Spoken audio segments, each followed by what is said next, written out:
मत्ती की इंजील के 25वें अध्याय के 21वें पद में जो अंग्रेज़ी में बड़ा खूबसूरत एक दृष्टांत का जो निचोड़ है वो आता है, well done you good and faithful servant. आखिरकार ये क्या उसकी वफ़ादारी थी और क्या उसने भलाई करी थी, वो करा जो उस व्यक्ति ने था, उस सेवक ने, वो ये रहा कि वो वफ़ादार रहा और जो उसको मिला उसने उसका गुणांक करा।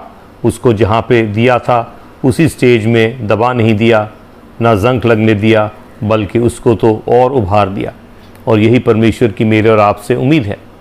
दुर्भाग्य से आज संसार में ये देखने को मिलता है कि जिनको प्रभु ने अपने इस योग्यता से आशीषित किया है, उन लोगों ने तो अपने ऊपर एक तरह का एक प्राइस टैग लगा लिया है।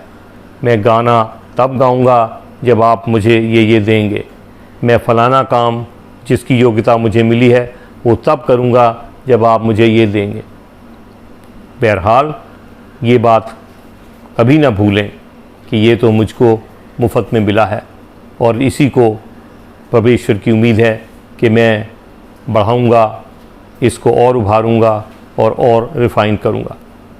और हो सकता है कि कुछ लोग ऐसे हैं जो गायक हैं, जिनको कुछ प्रभु ने योग्यता दी है और वो उनकी आमदनी का ज़रिया अवश्य होगा। मैं इसका बारे में मना नहीं कर रहा। वो अवश्य ये करें कि अपनी योग्यता के द्वारा अपना पालन पोषण करें, अपनी गृहस्थी चलाएं। ये शायद परमेश्वर की योजना हो सकती है। लेकिन क्या दाता को भूल जाना उचित है? मैं नहीं कह रहा सब ऐसे हैं, बहुत से ऐसे हैं जो योग्यता के आधार पर कमाते हैं और परमेश्वर का अंश निकाल कर रखते हैं। लेकिन अधिकतर ये हो रहा है कि ये जो योग्यता परमेश्वर की दी हुई है वहाँ प्राइस टैग लग रहा है, पहली बात। दूसरा, अहंकार बढ़ रहा है कि मैं हूँ, किस वजह से हूँ कि मुझे तो ऐसी योग्यता दी है परमेश्वर ने जो तुमको नहीं दी है। और यही हमारी गिरावट का शुरुआत है। आज परमेश्वर की इच्छा है कि हम इस जीवन के अंत में जो जो हमें योग्यता प्रभु ने दी है, हम उसको वैसा नहीं लौटा दें जैसे हमको मिली है, बल्कि उसको और उभारें, उसका और ज़्यादा बढ़ोतरी करें, उन्नति करें, प्रगति करें, तो प्रभु की जो है आत्मा प्रसन्न होगी। नहीं तो यदि हम उनमें से हैं जिसने गड्ढा खोदा, गाड़ दिया और कहा ले जैसा तूने दिया था ये तेरे को मैं वापस देता हूँ, अगर ये हमारी व्यवहार है अपनी दी हुई योग्यता, पाई हुई योग्यता के प्रति, तो शायद हम उस मालिक को नाराज़ कर रहे हैं जो हमें ये योग्यता देता है, और वही उनके साथ इंतज़ार कर रहा है कि जो इसके पास है उसे छीन लो और उसको दो जिसने गुणांक किया है। परमेश्वर हम सबको आशीष दे कि हम अपने जीवन में अपनी आँखों को खोल लें, जो योग्यता दी है शुक्रगुजारी से स्वीकार करें, उसको अच्छा उपयोग करें। यदि उससे हमें कुछ मिलता है परमेश्वर का अंश या दाता को कभी नहीं भूलें, तभी हमारी जीवन में आशीष होगी। आमीन। Wish you all a good day and God's many blessings as we celebrate this gift of life. God has blessed us with many gifts and above all talents that He has given us. And these talents that He has given us ought to be used for His glory and for the upliftment and the extension of His kingdom on earth. What else and why else would He give us talents? Well done, you good and faithful servant, is the conclusion of the parable Jesus told in Matthew chapter 5, and in verse 21 it says, well done, you good and faithful servant.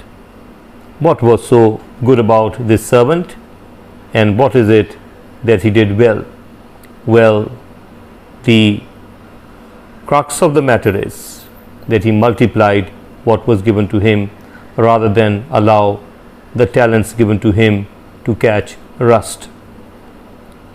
Today in society, as I look around, and I'm sure that you also would have observed, that there is a category of people, there is a type of people in society who put a start putting a price tag on themselves for the talent that they have freely received.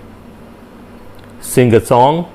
Well, there is a reason, of course, and a logic that the person might be surviving purely on what he or she earns through the talent.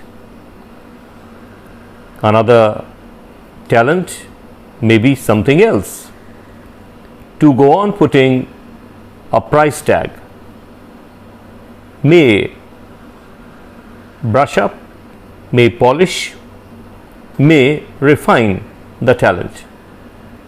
But then the ultimate conclusion is that it's all given free to you.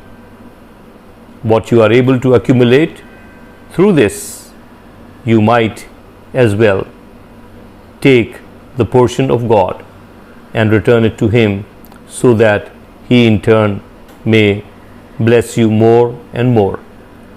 And this is something that is not linking, that is not connecting, that is not happening between God and the talented people. And I'm sure there are good people who are talented and are doing so.